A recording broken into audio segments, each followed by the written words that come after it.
Había una vez un imperio tan grande, tan rico y tan arrogante, que básicamente inventó el concepto de demasiado exitoso para fallar. Se llamaba el Imperio Persa Sasánida, y en su momento de gloria controlaba lo que hoy es Irán, Irak, partes de Siria, Armenia, Turquía Oriental y hasta pedazos de Arabia. Sus reyes se llamaban a sí mismos Shahanshah, que en persa significa Rey de Reyes, porque tener un solo título de rey no era suficientemente impresionante para ellos. Los persas tenían su propia religión, el zoroastrismo, una fe antigua, sofisticada, con conceptos filosóficos que adelantaron su tiempo por siglos. Dios bueno contra Dios malo, luz contra oscuridad, el bien y el mal en eterno combate cósmico. ¿Les suena familiar? Sí, porque prácticamente todas las religiones del mundo mediterráneo tomaron prestadas algunas ideas de ahí. Los persas eran, en cierto modo, los creadores de contenido original de la antigüedad que nadie menciona en los créditos. Y entonces llegó el año 636 después de Cristo. Para entender lo que pasó, hay que saber en qué condiciones estaba el imperio sasánida antes de que llegaran los árabes. La respuesta corta es: hecho pedazos. Durante más de 20 años, los persas y los bizantinos, el otro gran superpoder de la época, con sede en Constantinopla, habían estado peleándose en lo que los historiadores llaman la Guerra Bizantino-Sasánida, de 602-628 d.C. Pero que no los engañe el nombre académico. Esto fue, básicamente, dos vecinos enormes agarrándose a golpes durante un cuarto de siglo, destruyendo cosechas, ciudades, ejércitos y economías, para al final terminar en empate y quedarse los dos exhaustos, endeudados y sin recursos. Para ilustrar el nivel de caos, entre el año 628 y el 632, el imperio persa tuvo 8 emperadores diferentes. 8, en 4 años. Uno de ellos era una mujer, Boran, que fue la primera reina de Persia, y duró aproximadamente 16 meses antes de que la situación política la consumiera también. Otro era un niño. En resumen, el trono persa estaba siendo tratado como si fuera una silla musical en una fiesta particularmente violenta. El ejército estaba agotado. La burocracia estaba fragmentada. Las élites se odiaban entre sí. Las provincias no obedecían. La religión oficial había perdido credibilidad porque los sacerdotes zoroástricos habían estado demasiado cerca del poder político y se habían ensuciado con él. Un imperio que en su mejor época había hecho temblar a Alejandro Magno. Bueno, a Alejandro no exactamente. Él los venció, pero al menos lo habían intentado con dignidad. Ahora era un coloso con los pies de barro. Mientras los persas y los bizantinos se destrozaban mutuamente, en la península arábiga estaba ocurriendo algo que ningún espía imperial reportó como amenaza seria. ¿Por qué lo habrían reportado? Los árabes del desierto eran, desde la perspectiva imperial, un conjunto de tribus nómadas que peleaban entre sí por camellos y pozos de agua. Interesantes a nivel folclórico y relevantes a nivel geopolítico. Lo que nadie vio venir fue a Mahoma, un comerciante de la Meca que alrededor del año 610 después de Cristo comenzó a recibir revelaciones divinas y predicar una nueva religión monoteísta. El Islam, que significa sumisión a Dios, fue creciendo lentamente al principio, luego con velocidad sorprendente. Cuando Mahoma murió en 632 d.C., dejó atrás no solo una comunidad religiosa, sino algo que el mundo árabe nunca había tenido: unidad política. Por primera vez en la historia, las tribus de la península arábiga estaban hablando el mismo idioma, siguiendo las mismas reglas básicas y, crucialmente, mirando hacia afuera. Sus sucesores, los llamados califas, se encontraron liderando a un pueblo unido, emocionado, motivado por la fe, y desde una perspectiva práctica, con mucha energía que necesitaba algún lugar a donde ir. El lugar evidente era el norte, donde estaban los dos imperios exhaustos. El año es 636 d.C.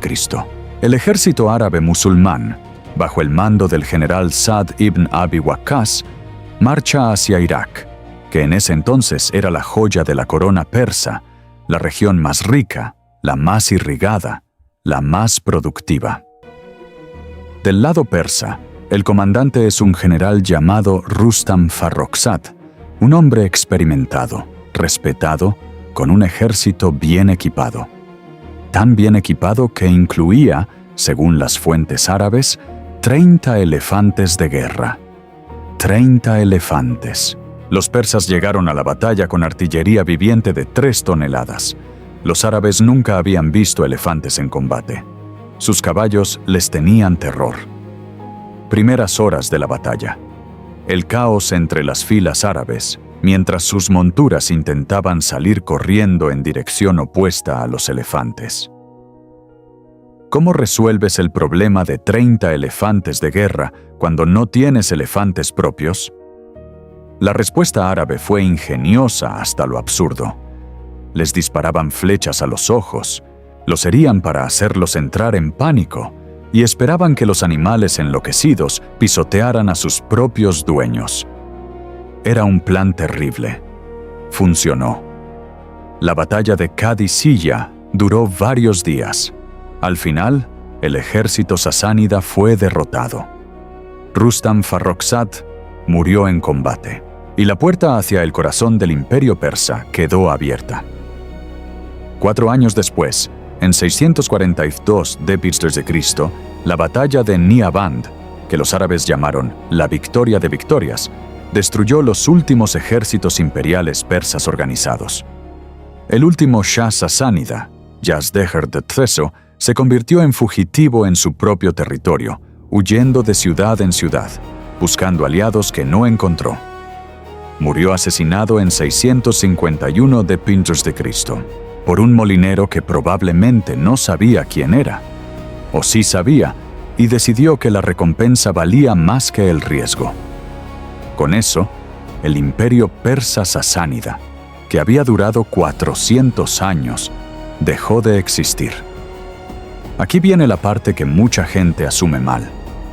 Mucha gente imagina que los conquistadores árabes llegaron con la espada en una mano y el Corán en la otra, forzando conversiones masivas inmediatas. La realidad histórica es considerablemente más complicada y más interesante. El Islam medieval, especialmente en sus primeros siglos, tenía una política sorprendentemente pragmática hacia las poblaciones conquistadas. Los dhimis, es decir, los no musulmanes bajo gobierno islámico, podían practicar su religión a cambio de pagar un impuesto adicional llamado jizya. No era ideal. Era discriminatorio, pero tampoco era exterminio o conversión forzada masiva. De hecho, los primeros gobernantes islámicos tenían un incentivo económico perverso para no convertir a demasiada gente. Más dhimis significaba más ingresos fiscales. Un musulmán no pagaba jizya. Así que, paradójicamente, había momentos en que la administración islámica frenaba las conversiones masivas porque le salía caro en términos de recaudación. Entonces, ¿cómo se convirtió Irán al Islam? La respuesta es, lentamente, desigualmente, y por razones muy diversas que combinaban fe genuina, pragmatismo político, presión social y ventajas económicas. No hay que ser cínico al respecto. Para muchas personas en el Irán de la época, el mensaje igualitario del Islam, que ante Dios todos son iguales sin importar la etnia o el linaje, era revolucionario. La sociedad sasánida era rígidamente estratificada. Había nobles, sacerdotes, guerreros, agricultores y esclavos, y moverse entre esas categorías era casi imposible. El Islam decía que eso no importaba. Muchos iraníes escucharon ese mensaje y lo encontraron, sinceramente, liberador. El zoroastrismo era la religión del establishment persa. Sus sacerdotes, los magos o moved, estaban profundamente entrelazados con la élite política que acababa de perder todo. Cuando el imperio cayó, el zoroastrismo perdió a su patrocinador institucional principal. No desapareció de golpe, pero quedó herido, sin recursos, sin el poder del Estado detrás. Además, la derrota militar podía interpretarse teológicamente como un mal augurio. Si Ahura Mazda, el dios del bien en el zoroastrismo, era tan poderoso, ¿por qué había permitido que el imperio cayera? Esta era la pregunta que muchos se hacían, y no era fácil de responder. Si querías tener éxito en la nueva sociedad, acceso a la administración, a los negocios, al ejército, a la educación formal, necesitabas conectar con el mundo árabe islámico. Convertirse al Islam era la entrada a esa red. No para todos, no de forma inmediata, pero sí como un patrón gradual que se aceleró con el tiempo.